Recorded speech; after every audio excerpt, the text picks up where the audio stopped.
Europe, England, London Heathrow, the world's busiest international airport. January 8th, 1989.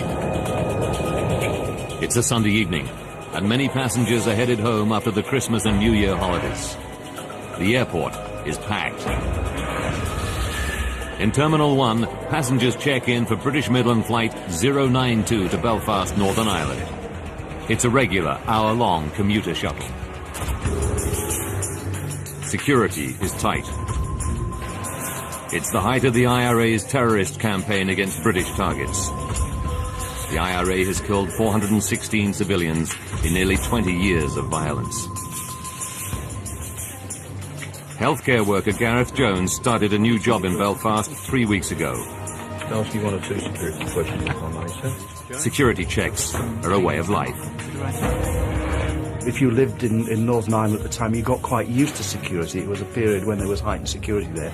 You look after these things, right? You look after Mother. Thanks. Bye. The IRA isn't the only reason for Heathrow's high security. Lockerbie, Scotland. 3 weeks earlier, a terrorist bomb blows apart a Pan Am 747 flying from Heathrow to the US. The explosion kills all 259 people on board and 11 more on the ground. It's the worst ever terrorist attack on a US airliner. The authorities suspect it's the work of an Arab terrorist group.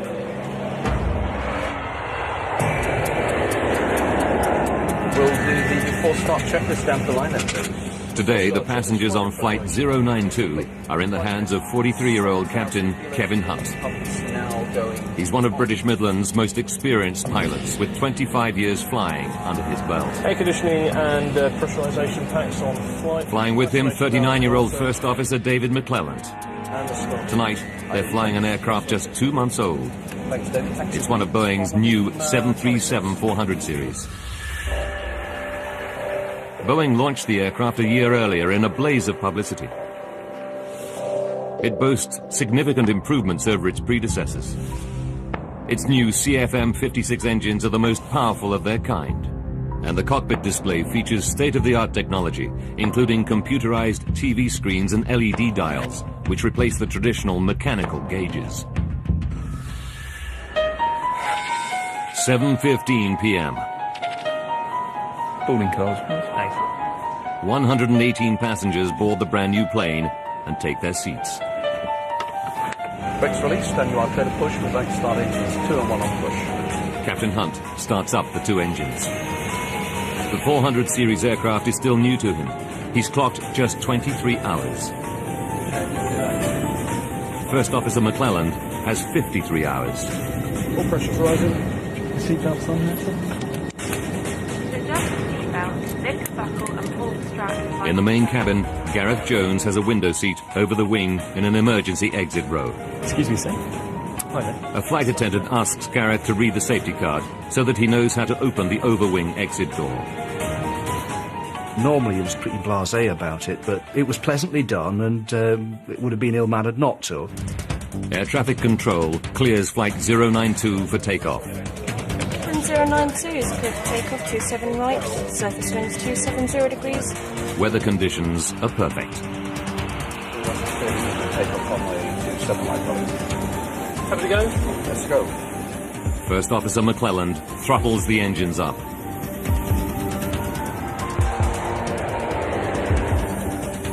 D1, rotate. Positive climb. And gear up. Gear up. Now down. 7:52 p.m. British Midland Flight 092 is airborne and on its way to Belfast. Maintain 6,000 feet in airspeed. Okay, 6,000 feet. Check. Debbie Griffith, age 24, is one of 6 cabin crew on board tonight. She was on standby, but managers called her in at short notice. Yeah. She's been a flight attendant for 2 years. I love the job, basically because I really enjoyed meeting the people. It was a great lifestyle for somebody of that age. Within minutes of takeoff, the cabin crew start the drink service. With the hold-ups behind them, there's a light-hearted atmosphere. Passengers know they'll be on the ground in under 1 hour. 8:05 p.m. 13 minutes into the flight. The aircraft is climbing through 8,500 meters on its way to a cruising altitude of 10,600 meters. Then, without warning, a massive bang. The aircraft starts to vibrate violently. A routine flight turns into every air traveler's worst nightmare. Up on the flight deck, Captain Hunt and First Officer David McClelland feel the vibration. Very strange. What's going on? Much worse, they smell smoke. What's going on? We've got a fire coming. Tell ATC we need to start a descent. Smoke can only get into the cabin via the air conditioning ducts. And since the aircon is jet-powered on the 737, they deduce it's engine trouble. And it sounds serious. 20-year-old student Kieran Dynan is sitting over the wing close to the engine. All he can hear is a loud clattering sound. There was a very definite grinding noise. It sounded like pebbles going on in a washing machine. Just back from the cockpit, in row 1 are business partners Nick Stevenson and Chris Thompson. They're on their way home to Belfast. They feel the vibration. It's so intense, they fear the aircraft is breaking up. It sounded to me as though there's somebody outside with a sledgehammer trying to get into the aircraft, trying to beat their way through the fuselage. At that point, he simply stopped, froze. Flight attendant Debbie Griffiths immediately thinks of the Lockerbie disaster. This instant sort of terror, if you like, and my first thought was, is there a bomb? A huge bang and heavy vibrations rock a British Midland flight en route to Northern Ireland.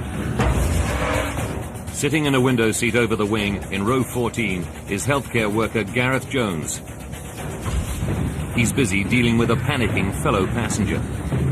The lady that was next to me, Teresa, was distressed, so I started to talk to her to try and calm her, but also to help me because it wasn't stress-free for me either. Gareth has good reason to be worried. His seat gives him a clear view of the plane's wing. And what he sees fills him with foreboding. I could look out of the window and see a trail of spark-like emissions from where the engine would be. From their seats in the cockpit, Captain Hunt and First Officer McClelland can't see either of the two engines, so they don't know about the sparks. Like all pilots, they must rely on their cockpit instrument display to diagnose the problem. The new display on the 400 Series 737 is unfamiliar to them, but it's state-of-the-art technology. Hunt and McClelland scan the screens and LED instruments. They diagnose an engine problem and shut down the faulty engine. Throttling back. Hey. Okay, shall I go through the... The terrible clunking and vibration immediately cease. The 737 is now behaving normally again. So you're approaching 1,000th level. But safety rules call for the crew to land the plane as soon as possible. Let's get a turn going for East Midlands. Hunt is in luck. Air traffic control clears him for an emergency landing at East Midlands Airport, just 10 minutes flying time away. Control, fly heading 090, be vectoring for the ILS. Roger, Midland 92, descending flight level 120.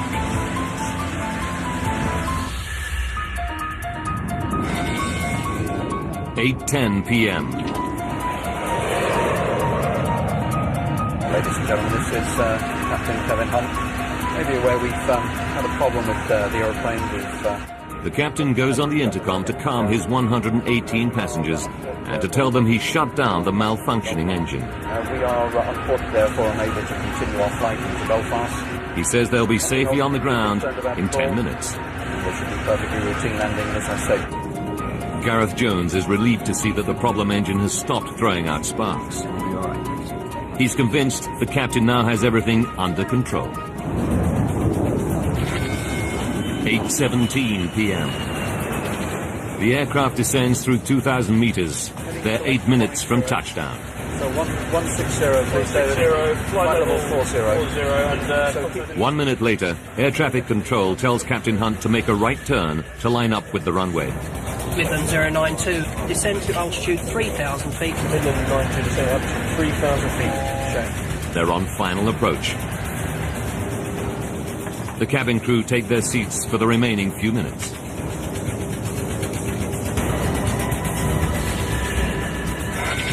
(8:20 p.m.)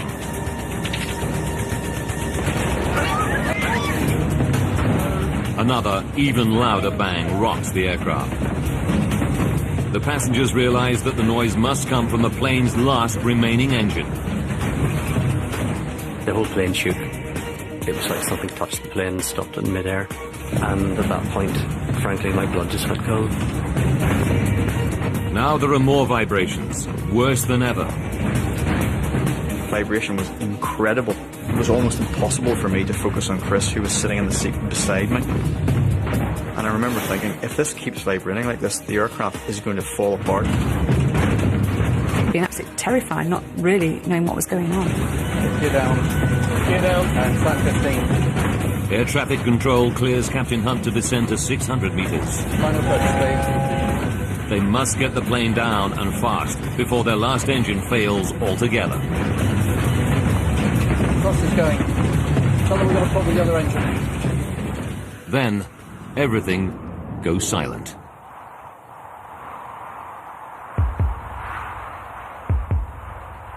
The plane's last engine has given out. The passengers now know they're going down. I actually can't remember the noise of wind going by the plane, just this sort of rushing sound. And the plane then dropped. It started just to go down, like going over the top of a roller coaster. I remember thinking to myself, well, there's nothing you can do about it. If him upstairs wants to take you now...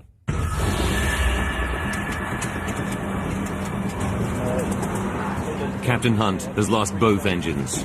With no forward thrust, the plane is now fighting a losing battle with gravity. 66210 knots. Hunt orders the first officer to try to restore power. Start the other one. McClelland begins the reignition sequence, but they're losing height rapidly. Now the left engine catches fire. Fire. Shall I do the fire drill? She's not going.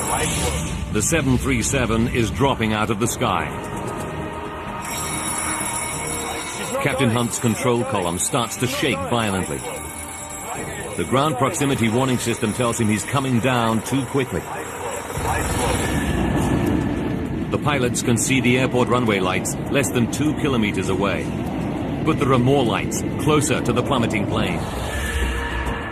The lights of the M1 motorway, the UK's major north-south artery. If they crash on the motorway, the death toll could be horrendous. It's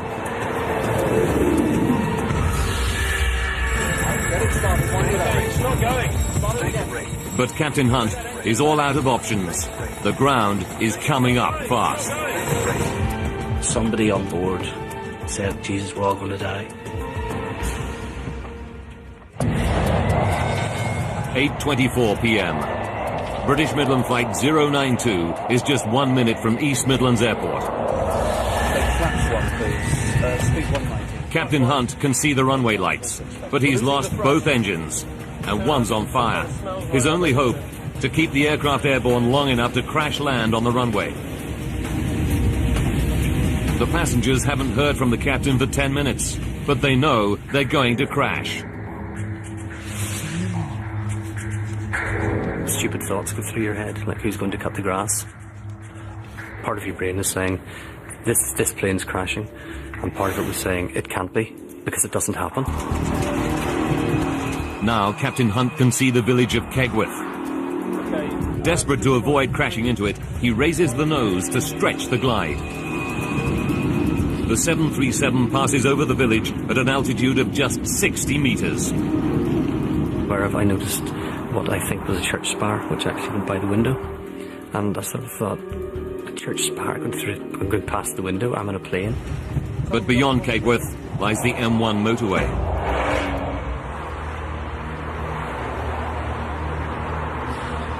If Captain Hunt can get across this 6-lane road, the safety of the runway is just 900 meters away. Get that.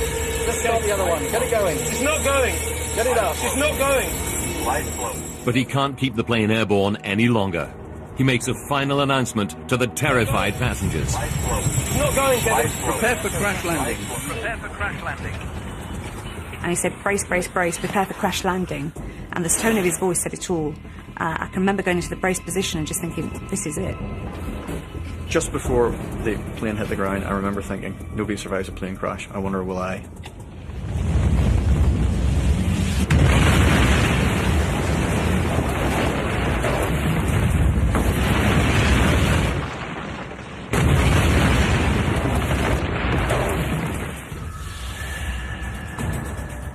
"30 meters before the motorway, the tail section hits the ground and bounces back into the air.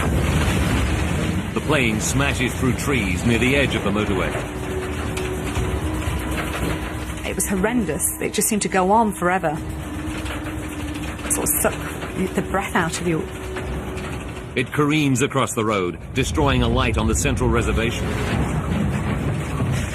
The aircraft slams into the embankment on the far side of the M1 and breaks into 3. I just remember being crushed and then nothing. Total silence.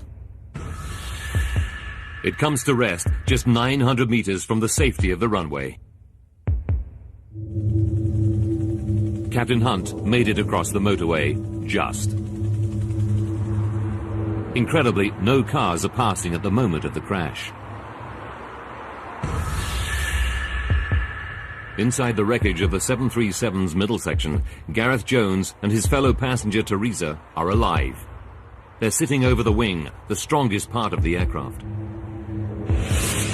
Gareth is not even badly hurt. He cannot believe his luck, but the danger isn't over yet. When I opened my eyes, I could see the little bush that was on fire and thought, hang on, this is dangerous. We're right over the wing's full of fuel, we better get out of this place pretty quick. It's a miracle the plane's 5,000 plus litres of aviation fuel haven't caught fire. But the fuel is now pouring out of the damaged wings, and one of the engines is still in flames. If the fuel ignites, Gareth and any other survivors will have little chance. Having lived through an air crash, they could still burn to death. Gareth desperately pulls the emergency door handle, but it won't open. Fortunately, I remembered Jamie's instructions on the card and grabbed the handle, pulled the door in and threw it out. Before the crash, Gareth told fellow passenger Teresa that if they survived the impact, he would get her out. I remember sticking my head back in through the hatch and shouting to Teresa, give me a hand, and a little hand appeared out of the blackness. And I remember pulling her out through the door. Now Gareth climbs back into the plane to look for other survivors. He finds a horrifying scene. Twisted wreckage, injured people shouting for help, and others who are ominously silent. There were people clearly struggling to get out and others that were not moving, and you knew what had happened to those that were not moving.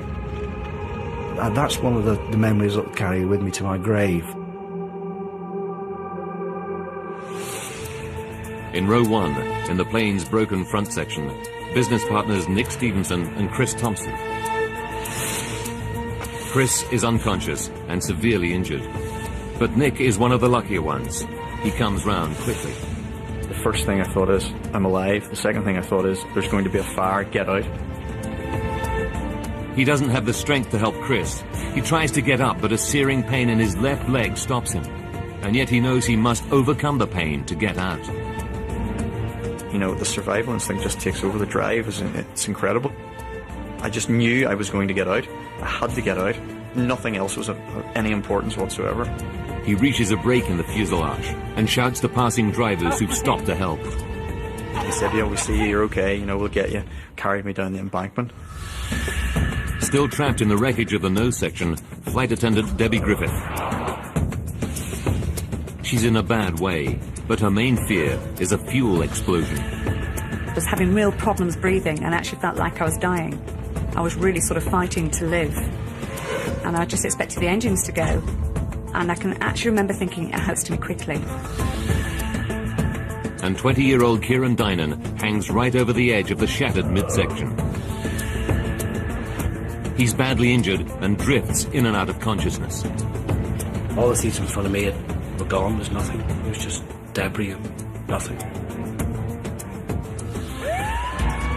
8:30 p.m. 5 minutes after the crash, the fire crews reach the aircraft. They start to douse the whole area with foam. The fireman shouted through, "We've got the engines out." So at least then I knew that we were in with a fighting chance. Within 2 minutes, the engine fire is out. The rescue can begin. Now firefighters scour the plane for survivors. They have the grim task of checking which passengers are dead and which still have a spark of life. I literally just woke up as he shone the torchlight in my eyes, and he said, "Quick, this one's still alive." And then I blacked out again. Kieran is pulled out of the plane and rushed to hospital.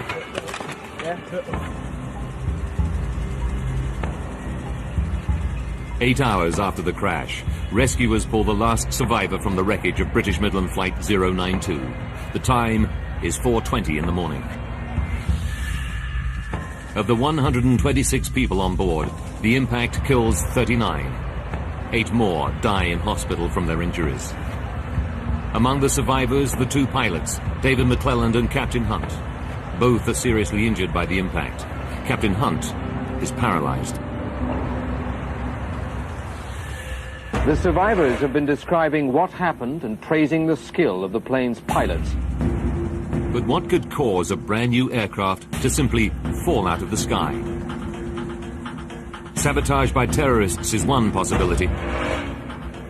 It's just 3 weeks since a Pan Am 747 exploded in mid-air above the village of Lockerbie in Scotland, killing 270 people. Did a terrorist bomb down this plane too? Now, by rewinding the day and by going deep into the investigation, we can reveal what really happened on Flight 092. Advanced computer simulation will take us where no camera can go, into the heart of the disaster zone.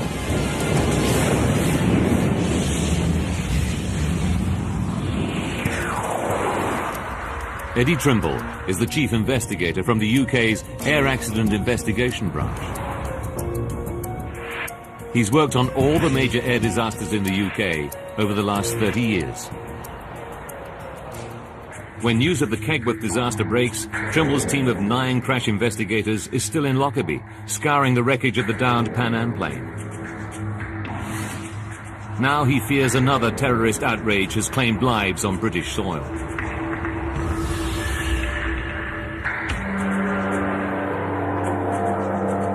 Trimble arrives at the crash scene around midnight, just 4 hours after the accident.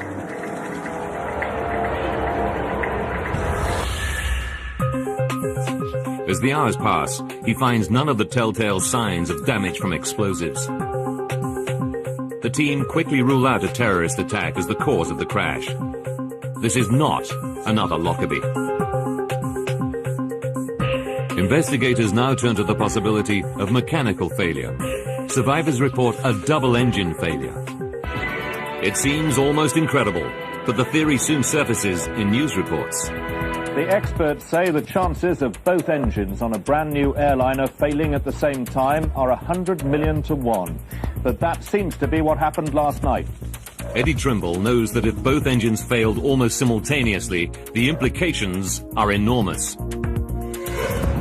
There are 18 of the new 737s in service. Could they all be flying with a fatal flaw? The investigators need to find out, and fast. Chief Investigator Eddie Trimble and his team of 9 scour the crash site of British Midland Flight 092. They desperately need clues to explain what could cause both the 737's jet engines to fail. Accounts of the plane's final moments are coming in from eyewitnesses. they report flames in the left-hand engine.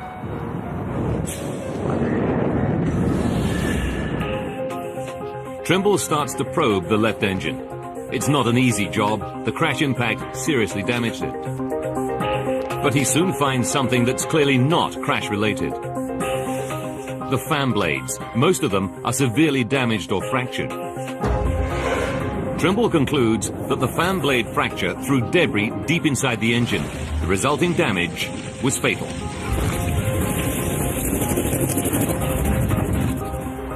He must send the left engine for further tests to discover what caused the fan blade to fracture in the first place. Now Trimble and his team turn to the right-hand engine, the one the cockpit voice recordings reveal is the first to malfunction. They carry out an inspection of its internal mechanisms. After hours of examination, Trimble reaches a terrible but inescapable conclusion. I thought, gosh, it really does look as though they may have shut down a good engine.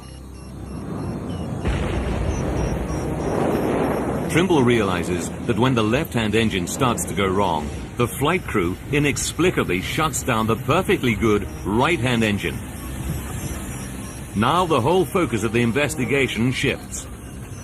It's not a terrorist bomb or double engine failure that killed 47 people on Flight 092. It's a catastrophic human error. This astonishing discovery rocks the aviation world. How could such experienced pilots shut down the wrong engine on a brand new aircraft?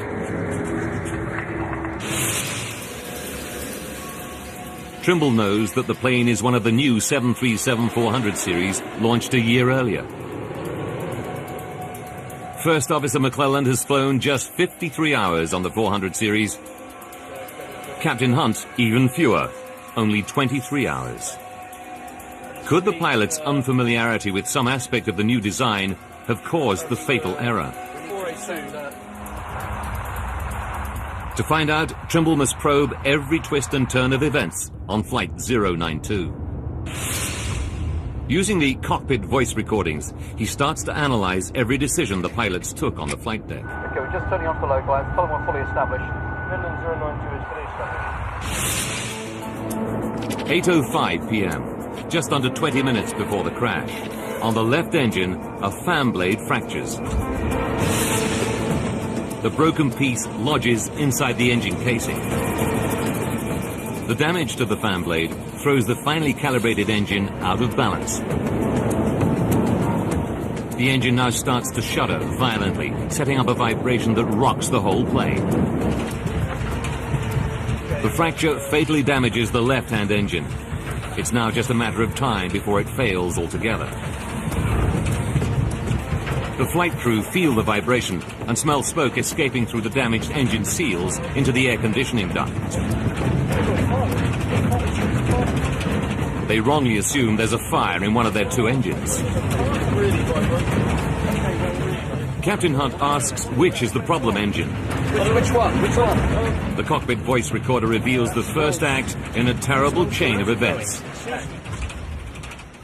First Officer McClelland starts to say left, but then changes his mind. No, it's the right one. Eddie needs to find out why McClelland hesitates and then gets it wrong. He knows that the pilots can't physically see the engines. They must rely on their instrument display to diagnose the problem. The cockpit display on the new 400 series boasts LED dials and screens in place of traditional mechanical instruments. Did Hunt and McClelland have trouble interpreting its unfamiliar instrument display? Okay, we'll throttle it back. The new display has a meter to monitor unusual vibration on each engine. These should allow the pilots to see at a glance which engine is in trouble. The meters have always been a feature of the 737 cockpit display, but on the 400 series they look very different. On the new 737, the engine vibration meter has an LED needle.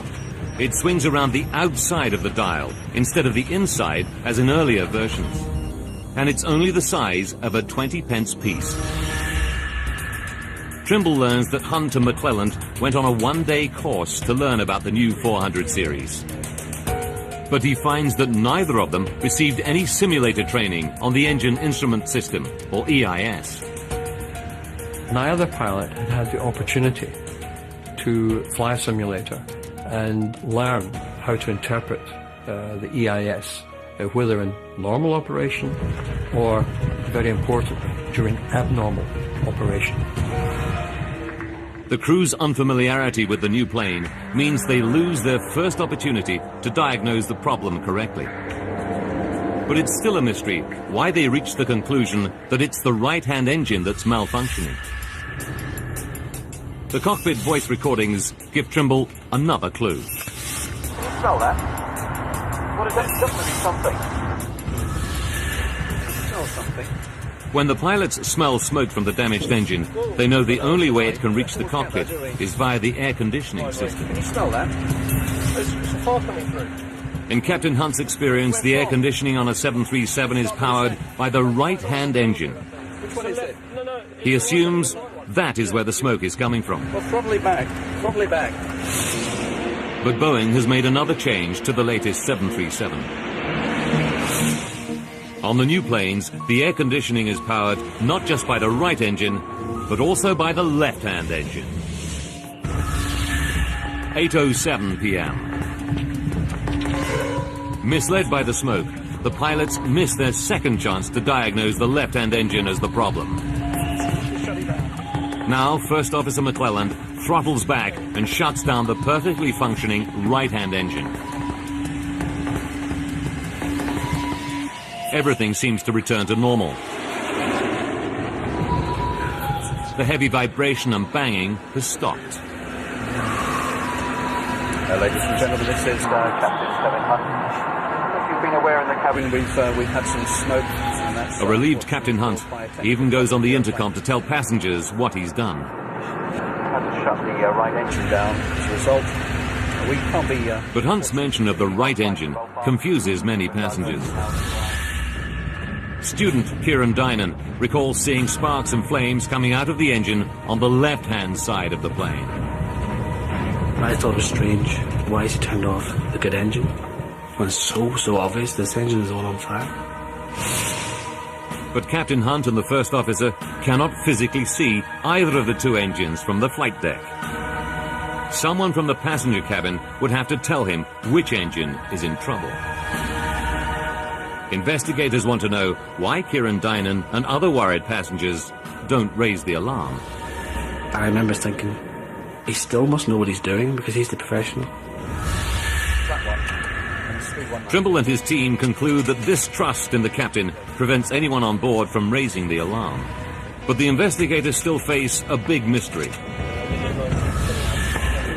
Why does the aircraft seem to return to normal function after the pilots turn off the wrong engine? To solve this mystery, Eddie Trimble and his engineering specialists delve deep into the workings of the 737's jet engines. All 737s have an auto-throttle, a form of cruise control that maintains the desired airspeed by automatically sending the right amount of fuel to the engines. To shut down the engine, First Officer McClelland must disengage the auto-throttle. This returns the plane to full manual operation and allows him to start throttling back the engine. Trimble suspects that this routine step holds the key to the mystery. He turns to the plane's black box to try to find out exactly what's going on inside the computer-controlled engines at the critical moment. What Trimble discovers about the behavior of the autothrottle explains why the plane appears to fly normally on a badly damaged engine. It's a major breakthrough. The investigation team can now unravel exactly what happened aboard Flight 092 in the final, fateful seconds from disaster. 8:05 p.m. When the fan blade fractures on the left engine, its fragments damage the engine severely, causing a reduction in fan speed. The autothrottle reacts by pumping more fuel to the stricken engine, trying to maintain the fan speed. This causes the damaged engine to shudder violently and throw out sparks. These ignite surplus fuel, causing the flames seen by the passengers. 8:07 p.m. It's the left. No, it's the right one. Okay, we'll Misled by the smoke coming through the air conditioning, the crew misdiagnosed the problem engine. Captain Hunt orders the fully functioning right-hand engine to be shut down. Okay, throttle it back. First Officer McClelland disengages the auto throttle and instantly pulls back the thrust lever on the right engine. The minute he does so, the vibration stops and the smell of smoke disappears. Eddie Trimble now knows why. Data from the black box reveals that when the pilots disconnect the auto throttle in order to shut down the right engine, both engines return to manual throttle. Sensors inside the damaged left engine detect that it's spinning slower than normal, which triggers a reduction in fuel flow. With the fuel flow now at a level the engine can handle, the vibration and flames disappear. Now the left engine appears to be functioning normally, when in fact it's fatally damaged. The crew naturally think they've shut down the correct engine. What they don't realize is that it is disconnecting the auto throttle that solves the problem, not, as they believe, closing down the right-hand engine. That particular effect of the auto throttle was the clincher which caused both pilots to believe that in retarding the right engine, they had identified the engine which was malfunctioning. It's a revelation to the investigators that the behavior of the 737's auto throttle might mislead pilots during an engine malfunction. And investigators are about to discover how a last terrible twist of fate snatches away the final chance to save Flight 092. You're ready to be closing the localizer from the right. Eddie Trimble has one piece of the puzzle still to fit. Why did the flight crew not notice that they'd shut down the wrong engine in the 20 minutes they had between the initial crisis and crashing? Trawling through every nuance in the cockpit voice recordings, Trimble finds a poignant moment. 12 minutes and 15 seconds to disaster. The plane seems to be back to normal, but Captain Hunt's training tells him that after an in-flight crisis, it's essential to review all decisions to make sure no mistakes were made. What did we actually get? We got vibration. But just as he starts his review, air traffic control interrupts him. The surface wind is indicating westerly at 5 knots. They clear Captain Hunt to descend to 1,200 meters for landing in 12 minutes' time. He does not resume the review of events with his first officer. Had he continued, he may have spotted his error. But tragically, the crew missed their last chance to prevent the crash. 4 minutes and 40 seconds to go. We can arm approach now. Yes, Shane, we'll take flaps 1, please. Speed 190. The pilots increase throttle to the left engine to control their descent. What they don't realize is this act will deal the engine its fatal blow. Increasing the fan speed throws more debris from the fractured fan blade deep into the engine. Thrust is going. Losing the thrust. Okay. Tell them we got a problem. It's now tearing itself apart, and the runway is still 21 kilometers away. 1 minute to go. The engine loses all power. It now catches fire. Got a fire in the number 1 engine. No, forget that. Just start the other one. Get it going. Captain Hunt has run out of time. He's lost both engines. In desperation, he tries to restart the right-hand engine with a windmill start, using the plane's speed to spin up the engine blades. It's not going. Get it up. It's not going. Light slow. It's not going, Kevin. Light slow. But it's too late. Their airspeed is too low. Hunt pulls the nose up to stretch the glide. He keeps the aircraft in the air long enough to clear the village of Kegworth. But Captain Hunt knows it's all over. 10 seconds from impact. Captain Hunt makes his final announcement. Not going, Kevin. Prepare for crash landing. Prepare for crash landing.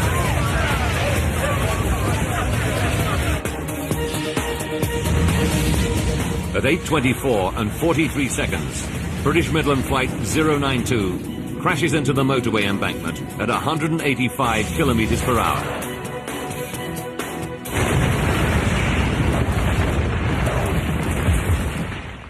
Midland 092, this is East Midlands radar, do you read?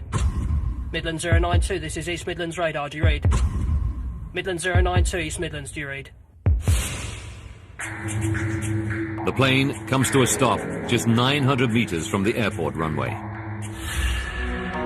But 5 months after the crash, there's a final twist in the tale. A shocking discovery that grounds more than 30 of Boeing's brand new 737-400 aircraft worldwide. June 1989. 5 months after the Kegworth crash, 2 more Boeing 737-400 series aircraft suffer identical fan blade fractures in flight. In both cases, the pilots read the signs correctly and land safely. The Civil Aviation Authority has tonight grounded all Britain's Boeing 737-400 aircraft. Aviation authorities around the world ground all planes with the same type of engine for urgent inspection. CFM, the engine's manufacturer, discovers a design fault in the fan blades. Running at maximum power above 7,600 meters, the low air density sets off a previously undetected vibration in the blades. The resulting stress can lead to fractures. It emerges that the engine was never tested in flight. The 737-400 aircraft and its engines are an upgrade of the 300 series. The engine was only bench tested in a laboratory. A flight test was not mandatory. If it had been, the potentially catastrophic vibration effects on the blades might have been detected. The engine manufacturer has to redesign the engine and refit 99 400 series aircraft. Aviation regulations now require manufacturers to flight test all new engines. Just over 18 months after the Kegworth air crash, the Air Accident Investigation Board publishes its report. It concludes that although the pilots made an error in shutting down the wrong engine, there were mitigating factors. The pilots had received no flight simulator training for the 737-400 series. That meant the first time they faced an emergency, it was for real. The vibration meters weren't prominent enough. And if a member of the cabin crew had alerted the captain to the flames coming from the left engine, which he couldn't see from the cockpit, the crash could have been averted. But for the survivors, the flight crew are heroes. It was just very, very sad that it was so close to have made it. And, you know, to have those 2 pilots put at such risk and to have worked so hard to have got so close, it's upsetting. The lessons learned from the Kegworth crash have had a wider impact on aviation safety. Boeing redesigned cockpit displays for new aircraft, making them easier to interpret. Simulator training is now mandatory if the design of an aircraft changes substantially. And airline training around the world now emphasizes and encourages full communication between cabin and flight crews, particularly during an in-flight emergency.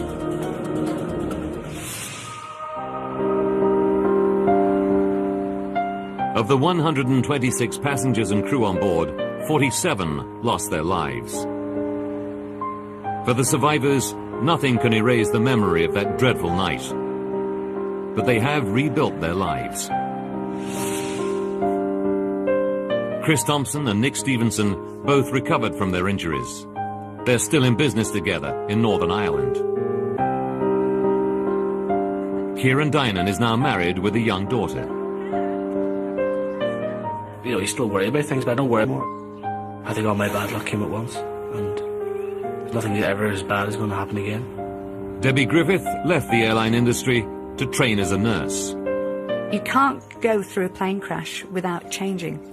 It's made me live for the moment. I've always been fairly happy-go-lucky, But I've never felt bitter. I've never felt, why me, why not me? I'm nothing special. Gareth Jones's physical injuries on the night were minor, but the emotional scars are still with him. You did feel dirty afterwards that, you know, why me? Why did I survive? What had I done that was special? And to a degree that lives with me to this day. I don't know why I escaped, apart from picking a lucky seat.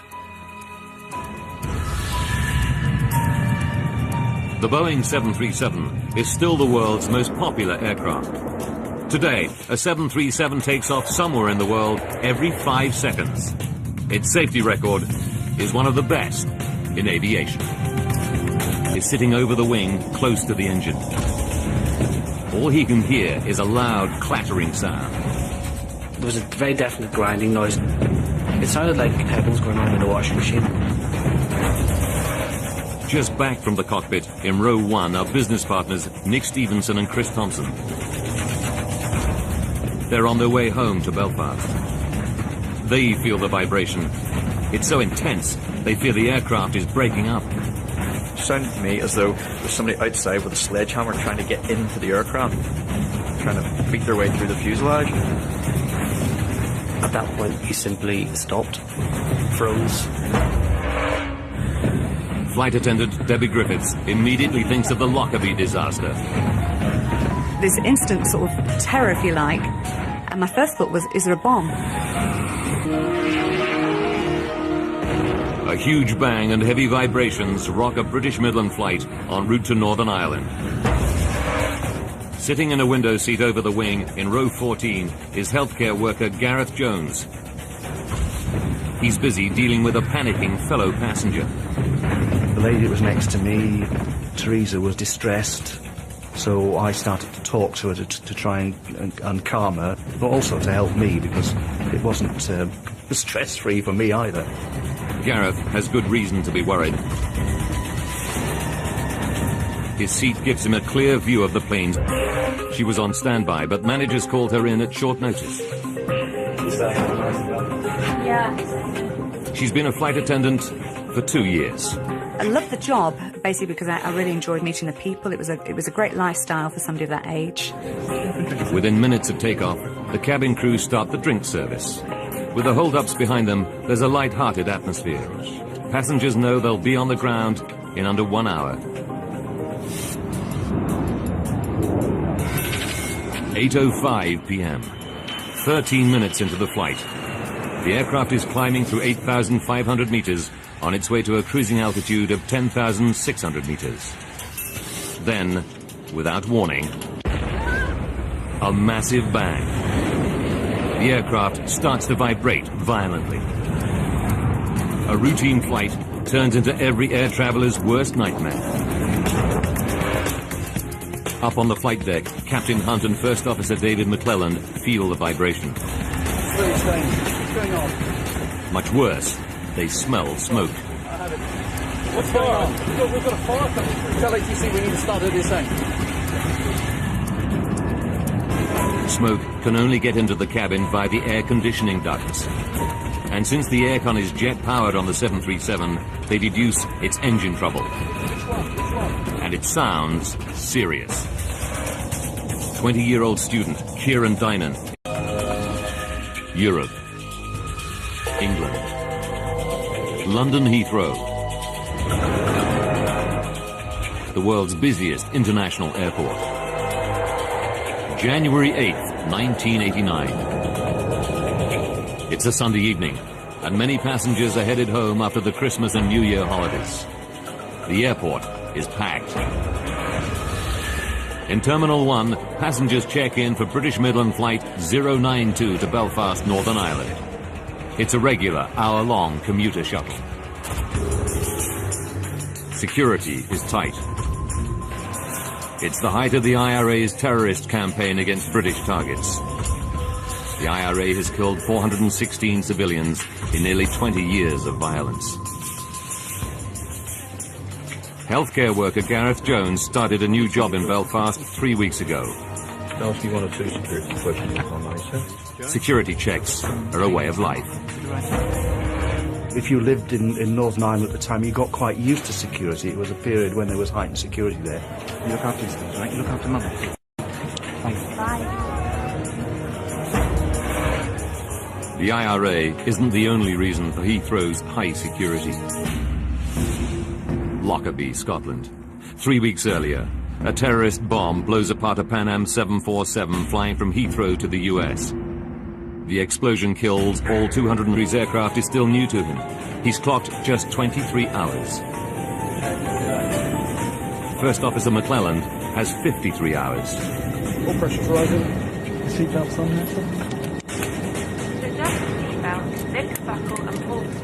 In the main cabin, Gareth Jones has a window seat over the wing in an emergency exit row. Excuse me, sir. Hi there. A flight attendant asks Gareth to read the safety card so that he knows how to open the overwing exit door.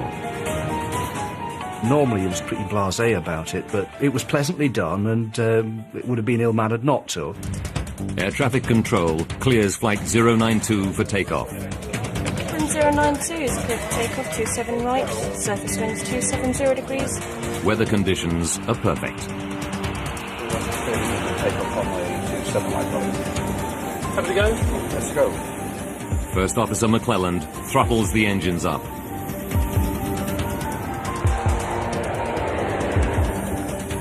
D1, rotate. Positive climb. And gear up. Gear up. Now down. 7:52 p.m. British Midland Flight 092 is airborne and on its way to Belfast. Roger, maintain 6,000 feet in airspeed. Okay, 6,000 feet. Check. Debbie Griffith, age 24, is one of 6 cabin crew on board tonight. 59 people on board and 11 more on the ground. It's the worst ever terrorist attack on a US airliner. The authorities suspect it's the work of an Arab terrorist group.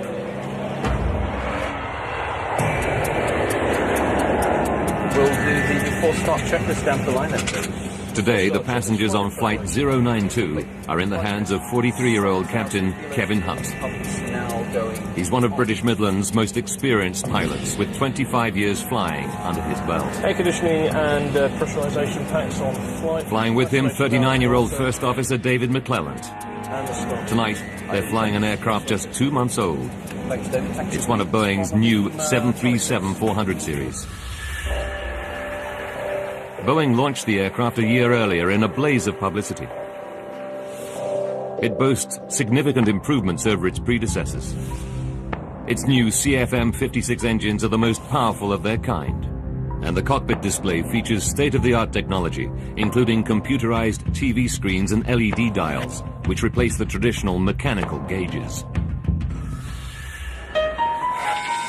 7:15 p.m. Boarding cars. 118 passengers board the brand new plane and take their seats.